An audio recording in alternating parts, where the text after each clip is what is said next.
Vlog kali ini datang dari salah satu pertanyaan di sosial media beberapa hari yang lalu, dan pertanyaannya adalah berapa lama Mas belajar pemrograman Android? Dulu pertanyaan kayak gini tuh sering, tapi dari teman-teman dekat biasanya. Teman-teman dekat itu teman-teman kampus, terus kemudian temennya teman kampus. Jadi pertanyaan ini tuh dulu sering terjadi ketika dalam pertemuan. Tapi eh, akhir-akhir ini akhirnya ya sering nerima chatting gitu di Telegram, di Facebook gitu. Dan eh, kalau dulu tuh saya jawab ke teman saya tuh saya jawabnya 2 tahun. 2 tahun tuh sebenarnya saya kayak ya asal ngomong aja. 2 tahun itu saya memperkirakan bahwa kita belajar, kita nyiapin portofolio apapun, project, taruh di GitHub, itu mungkin 1 tahun gitu. 1 tahun nyiapin portofolio, terus kemudian kita kerja. Nah, belajar dari pengalaman bekerja itu mungkin setahun cukup. Makanya saya kalau bilang tuh 2 tahun. Tapi kalau jawaban ini saya berikan ke orang yang tidak kenal, ini agak kontradiktif sama apa yang saya bikin di Last Day gitu. Kita ambil salah satu kursus, misalkan membuat aplikasi kasir di Last Day. Itu kan sebenarnya kayak durasinya kalau ditotalin paling ketemunya mungkin 5 sampai 7 gitu, 7 jam gitu. Kalau ngikutin durasi videonya bahkan itu nggak sampai setengah hari aplikasi udah jadi gitu kan. Kok bisa jadi 2 tahun kan gitu? Karena proses belajar tidak seperti itu gitu. Jadi kalau ibarat kita masuk sekolah gitu, kita dapat buku paket gitu ya, buku paket gitu. Sebenarnya kan kalau kita bacanya cepet itu dibaca mungkin 2 hari selesai gitu. Tapi kan kita nggak bisa 2 hari terus langsung lulus sekolah, kan nggak seperti itu. Karena ada proses lain yang harus kita lalui di situ agar kita benar-benar confidence bahwa kita seorang programmer atau seorang Android developer. Dan kalau di kasus programmer itu menurut saya ada yang apa ya, bukan lucu, itu di tengah-tengahnya gitu. Kalian pernah, karena saya di YouTube ya, di YouTube gitu, jadi kadang ya nonton video orang dan sengaja nyari yang aneh gitu. Maksudnya bukan melulu nyari yang bagus, kadang nyari yang kurang bagus, kadang nyari yang lucu gitu.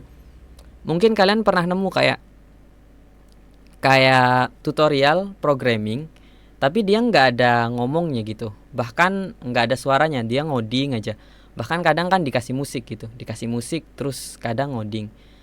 eh Dulu saya pikir ya dia nggak mau ngomong gitu, tapi kadang kan terjadi di programming itu bahwa uh, kita kopas, kita nyari tutorial, terus itu jalan, ya udah jalan. Kita nggak perlu paham asalkan itu jalan. Dan itu terjadi di pemrograman gitu. Jadi kalau ngerasa berapa lama belajar gitu, bahkan aplikasi yang jalan pun, di sini kan yang digaris bawahi adalah bahkan aplikasi yang sudah orang kerjakan, yang sudah berjalan pun tidak error, maksudnya belum tentu yang bikin paham gitu. Jadi jawaban untuk berapa lama belajar pemrograman Android sangat bergantung pada kondisi masing-masing dan gimana kalian ngeyakinin diri bahwa saya bisa gitu. Saya seorang Android developer yang bisa mendevelop aplikasi gitu. Itu kan akhirnya kayak relatif kan ya. Bisa sama kalian ngerasa bisa yang bener-bener bisa gitu, akhirnya tidak ada nilai yang pas gitu untuk pertanyaan tersebut gitu. Mungkin jawabannya muter-muter, tapi intinya saya pengen share cerita aja kalau saya dulu gimana. Dan kembali lagi ya, bahwa start nolnya kita dengan orang lain itu pasti berbeda. Dan saya pikir itu proses belajar itu enggak sangat bergantung pada kondisi gitu. Kalau dulu saya tuh kuliah terus kemudian saya pikir masuk kuliah itu kita bisa di lab seharian terus nggak usah pulang gitu ya. Ternyata nggak, di lab itu kan orangnya gantian gitu. Lab praktikum kan orangnya gantian, terus habis itu ya kalau lagi praktikum ya dipakai orang. Terus habis gitu ribet lah intinya, bahwa saya pikir dengan kuliah kita ngebayar praktikum kita bisa merasa punya komputer itu gitu. Jadi dulu saya pikir nggak terlalu perlu punya komputer sendiri. Jadi pada intinya di semester pertama saya belum punya komputer. Di semester 2 baru punya laptop gitu. Jadi kalau dibilang susah mana belajar programming, buat saya yang belum punya komputer sebelumnya, lebih susah mengoperasikan komputer itu sendiri gitu. Bahkan kalau lucunya lagi mungkin kayak kalian kalau tahu WinRAR, itu saya tahu WinRAR, cara install, cara ngekstrak dan cara pakainya itu kalau nggak salah di tahun kedua kuliah, semester 3 akhir. Itu ketika mau UAS. Jadi mungkin bagi saya pada saat itu adalah mengoperasikan komputer lebih susah daripada programming. Kenapa lebih susah? Karena programming itu diajarin kan kalau di TI. Cuman kalau untuk mengoperasikan komputer kan sudah nggak diajarin lagi di kampus. Jadi itu harus nyari sendiri. Gitu. Eh, ada hal yang terjadi seperti itu di luaran. Jadi menurut kalian ketika belajar programming yang sulit, pasti ada hal lain yang membuat kalian lebih mudah gitu. Kayak misalkan semudah kayak bikin video vlog kayak gini. Bagi beberapa orang menakutkan, bagi saya eh, nggak perlu kayak baca buku skill komunikasi apa, ya udah ngomong aja gitu, bahwa ya ada part-part seperti itu yang bisa kalian temukan gitu. Agak rumit juga ya. Oke. Jadi yang saya syukuri ketika di kampus itu adalah pelajaran struktur data, dan apalagi pada saat itu 2 semester. Jadi ngerasa kayak mungkin yang apa ya, yang berpengaruh sekali sampai sekarang itu adalah tentang pelajaran database MySQL ya. Dulu awalnya Postgre, terus kemudian MySQL, terus ya intinya kita belajar struktur data di situ. Itu yang masih kepake banget sampai kerja, bahkan sampai sekarang gitu. Kalau yang lainnya kan kayak random kan, kita belajar Java, kita belajar C++, kita belajar A, belajar B gitu, kita pindah-pindah. Tapi mungkin dari itu semua kan kita sebenarnya problem solving. Dan mungkin itu kalian rasakan ketika kalian mulai merenungi itu, bahwa kalian sudah melewati tahap problem solving. Kalau kalian kayak belajar di kampus, terus kalian jiwanya kayak kalian ada di kelas, tapi sebenarnya kalian udah mikir, daripada di kelas mending nanti belajar di rumah di YouTube aja, nanti di YouTube saya akan belajar sungguh-sungguh. Kecuali kalian sudah punya mindset seperti itu, ya kalian di kelas nggak akan dapat apa-apa gitu. Kalau saya percayanya kayak gitu. Jadi di kampus dulu ya ketika belajaran programming saya fokus, ketika belajaran non programming mungkin tidak fokus ya, karena dulu memang kayak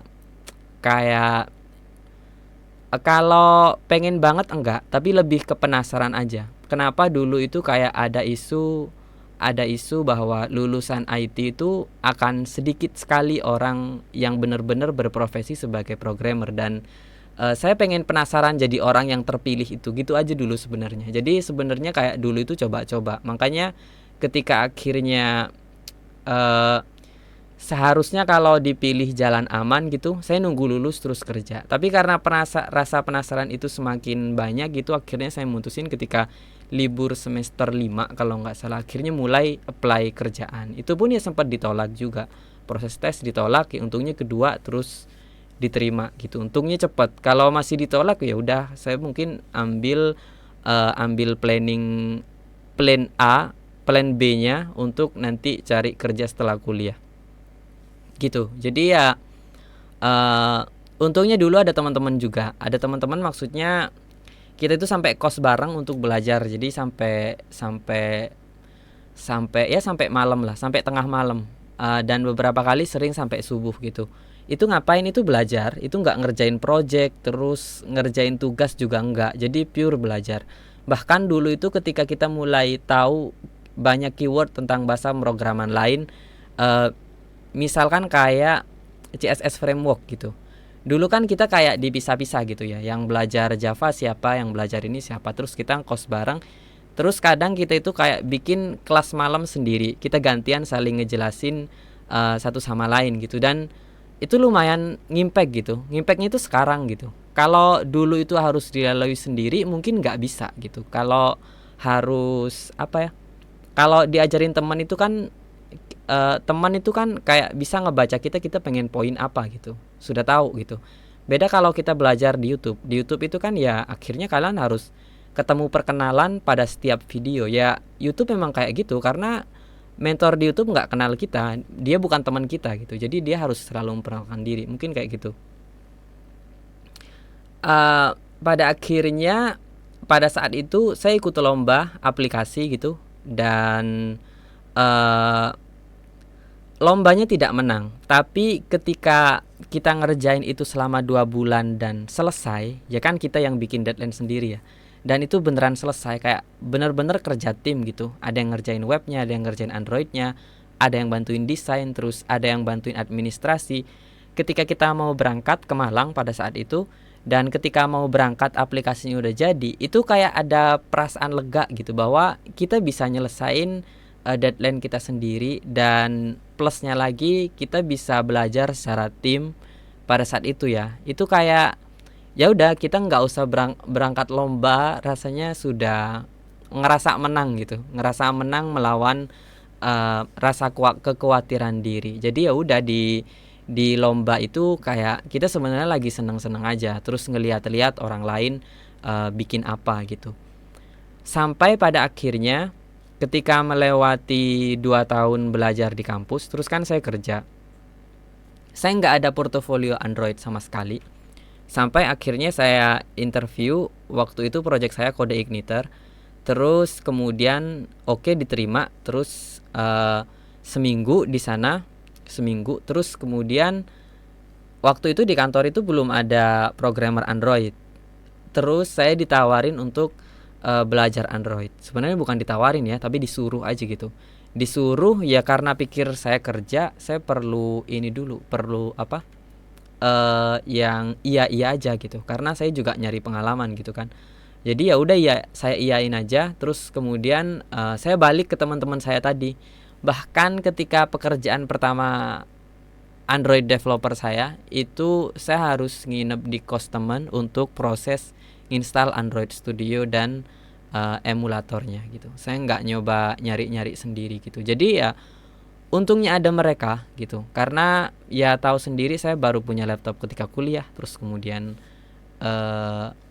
saya belajarnya nggak Android. Terus gara-gara itu akhirnya itu 2016 kerja sebagai Android developer sampai akhirnya cuman 1 tahun. Setelah 2017 akhirnya sekarang ya bikin video di Last Day aja. Akhirnya ya yang baru apa, akhirnya dipelajarin. Terus ya intinya kerja sih, kerja sama lah kayak orang-orang gitu. Waktunya dipakai buat ini, buat itu gitu aja. Cuman bedanya mungkin dengan orang yang di kantoran kan, saya ngoding apa gitu kelihatan. Untuk teman-teman yang ikut kursus gitu, coding saya seperti apa kan bisa dilihat orang banyak gitu. Kalau kalian nyari senior yang jago, mungkin ya yang beneran kerja di kantor yang bikin aplikasi kompleks yang fiturnya banyak, itu mungkin lebih jago gitu. Tapi memang kan pertanyaannya berapa lama belajar pemrograman Android? Kayaknya jawaban saya masih 2 tahun. Dan intinya belajar pemrograman Android itu menurut saya bukan belajar pemrograman Android, tapi tentang belajar pemrograman. Makanya ketika kita kesulitan di Android, mungkin bukan tentang Androidnya, tapi memang pemrogramannya yang belum kuat. Karena saya mengibaratkan Android itu seperti ini. Ketika kalian install Android Studio terus menjalankan emulator, itu berat gitu. Ketika kalian belum install Android dan pertama kali masuk dunia pemrograman, itu berat.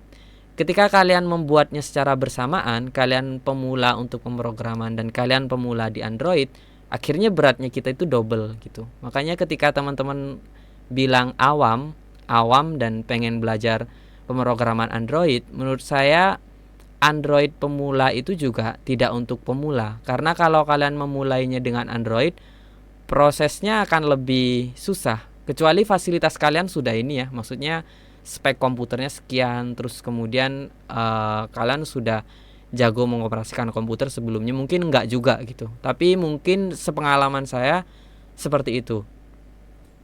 Oke, tadi sempat terputus. Mungkin kalau dilanjutkan lagi akhirnya balik. Ya intinya sih kalau dari awal saya jawab langsung kembali ke orangnya masing-masing, akhirnya kan nggak ada ceritanya. Tapi ya sebenarnya jawabannya adalah kembali ke diri kalian sendiri. Tapi mungkin kalian harus bikin standar ya. Maksudnya kalian bisa itu mau bisa apa gitu. Makanya kalau saya dulu itu eh, walaupun belajar terus punya temen, terus kadang itu kayak share-share di sosial media gitu kan, biasanya orang-orang yang belajar itu kan kayak baru bisa ini terus di-share, bisa ini di-share gitu. Dan ketika melihat itu sekarang dilakukan oleh teman-teman yang baru kuliah gitu, saya jadi ingat dulu saya waktu pertama kuliah gitu. Jadi ya kayak kadang kayak seperti menertawakan orang lain tapi sebenarnya menertawakan diri sendiri gitu. Melakukan itu terus kita belajar bareng sama teman-teman di kosan tadi, terus ikut lomba. Kita sempet dapat kayak hadiah gitu. Sempet dapat hadiah terus ya lumayan hasilnya sama teman-teman. Terus sempat freelance kecil-kecilan juga. Freelance kecil-kecilan itu ada di berapa ya? 200-300 ribu dulu di kampus juga itu dilakukan gitu. Tapi pada saat itu kalau saya bikin standar gitu, saya belum percaya diri saya adalah seorang programmer ketika saya belum bisa kerja di kantor terus bersama programmer lainnya. Terus itu adalah sebuah perusahaan IT gitu. Jadi standar saya dulu itu gitu.